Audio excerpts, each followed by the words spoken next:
Dros y blynyddoedd, mae Judith 'di gofod mynd trwy sawl llawdriniaeth, ac wythnos yma roedd ganddi apwyntiad ysbyty mwyn darganfod os fyddai angen triniaeth arall, trauma ar gyfer hernia. Be dwi'n obeithio mwyaf ydy, oherwydd bod fi'n gwneud yr ymarferion ymwrthiant, mae o wedi cryfhau llawer ar yr abdomen ei hun, a dyna pam dydw i ddim wedi teimlo'r hernia yn dod allan o'i le o gwbl dros yr wythnosau diwetha. Wedyn, wrth gwrs, y gobaith penna i fi ydy bod y newyddion gaib yn mynd i ddeud, Judith, dwi ti ddim angen llawdriniaeth.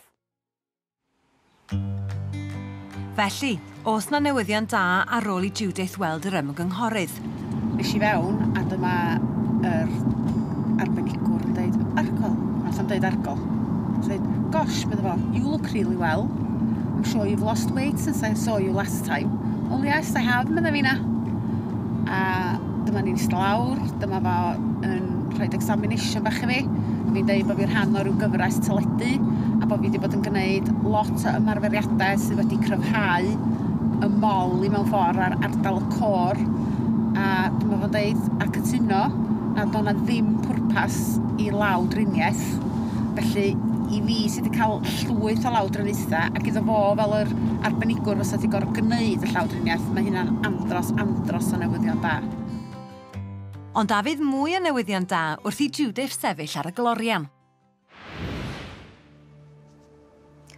Wythnos diwetha, mi oedd y tîm pwyso 11 stôn, 13 pwys a hanner, a dy dargedu oedd i golli 1 pwys.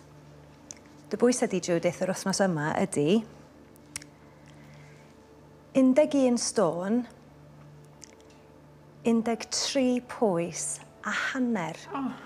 Mae dy bwys ydi yr un fath, felly ti ddim wedi cyrraedd dy darged yn anffodus.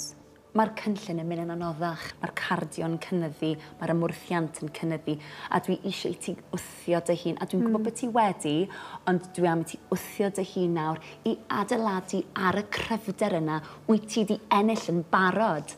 A mae rhaid i fi ddeud, mae'r ffaith bod ti wedi ennill y cryfder hyn yn anhygoel, achos mae'r cryfder yma wyt ti wedi i ennill yn barod, yn meddwl bod ti ddim yn gorfod cael triniaeth arall.